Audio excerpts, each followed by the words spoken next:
Second World War was devastating. Over 60 million people were killed, and Iwo Jima was one of the bloodiest battles of this war. It was a completely uphill battle for the U.S. troops, literally. This battle was so intense due to its importance for both sides. Iwo Jima was heavily fortified with 18,000 Japanese troops hidden in pillboxes and underground in tunnels inside the island itself.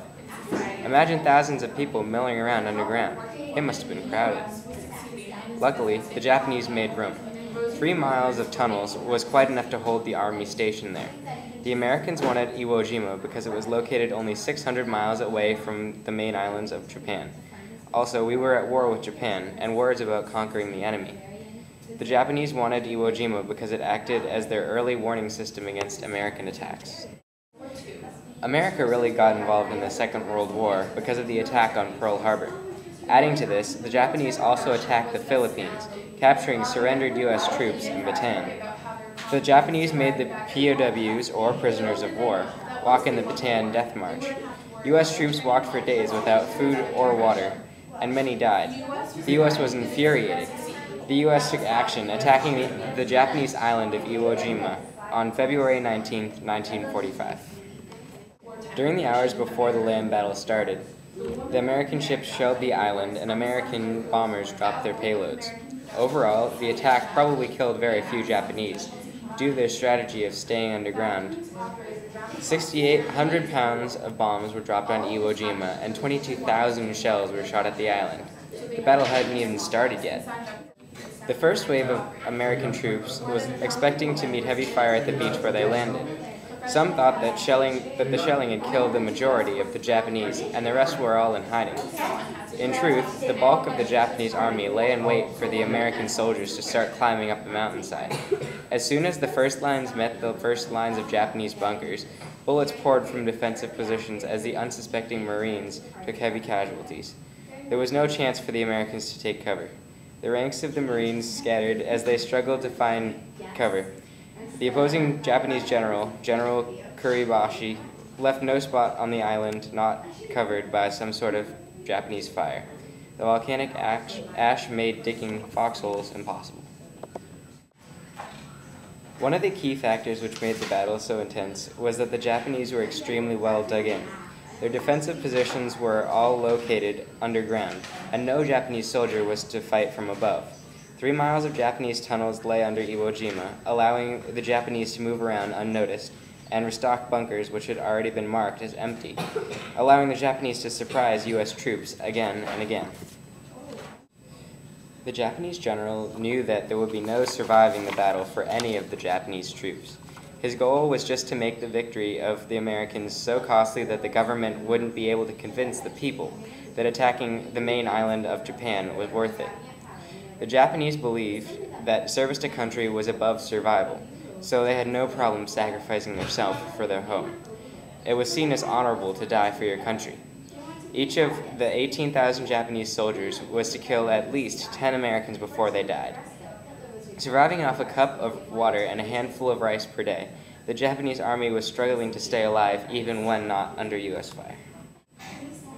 The Japanese had 3 air bases on the island of Iwo Jima, which were key. They allowed the launch of fighters to intercept or scout for bombers going to bomb the main island of Japan. The air bases also allowed the launch of kamikaze airplanes and other flights to the island of Japan and potentially the U.S. territory of the Philippines. The U.S. was bent on capturing Iwo Jima because it was a great step towards ending the Second World War in the Pacific. Iwo Jima's strength for the Japanese would also be a strength for the Americans after they had captured it. The 3 air bases would be crucial to the U.S. victory because securing the island of Iwo Jima would allow U.S. fighters to escort the bombers.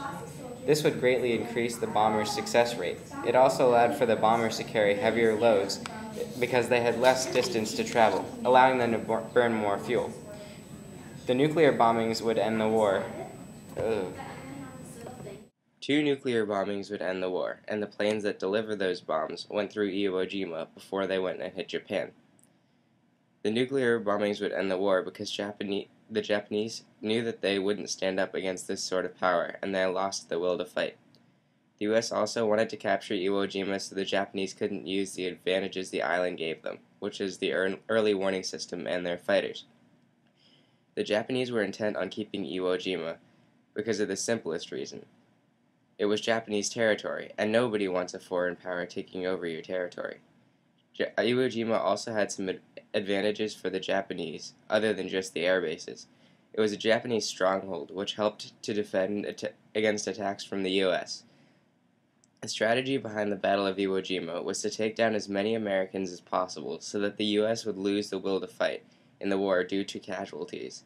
The Japanese knew that they couldn't win, but they wanted to make the U.S. reluctant about attacking Japan. 100% of the island was covered by Japanese fire. The Japanese also had artillery units hidden by moving doors under Mount Suribachi. The Battle of Iwo Jima ended as the U.S. captured the entire island. It was ruled a safe zone, even though there were still Japanese inside. In the end, the higher officers of the Japanese army committed suicide by cutting their stomachs. It is rumored that General Kuribashi took part in the battle himself, making him the highest-ranking Japanese official to lead a charge in the whole war. Both the Japanese and Americans were intent on conquering Iwo Jima for various reasons, causing the Battle of Iwo Jima to be very fierce. Both sides wanted Iwo Jima for opposing reasons. The U.S. wanted to have Iwo Jima because it stood in the way of Japan. It acted as an early warning system for the Japanese, and because its capture would allow the U.S. to send fighter escorts with their bombers, making the bombing runs much more effective. The Japanese wanted Iwo Jima because they didn't want Japan to be exposed. They wanted to keep their early warning system for attacks on Japan. They wanted to keep their valuable airfields so that they could intercept U.S. bombers on their way to bomb Japan before they even hit. And so the U.S. couldn't send fighter escorts with their bombers when they went to go hit Japan. The Battle of Iwo Jima was a great success for the Americans. It contributed to the end of the war because the bombers dropping the nuclear bombs rendezvoused at the island of Iwo Jima before they hit Japan. The Battle of Iwo Jima was one of the most key turning points in the war, and also was one of the most gruesome battles. Casualties many, percentage of dead not known. Combat efficiency are winning. Colonel David M. Shoup.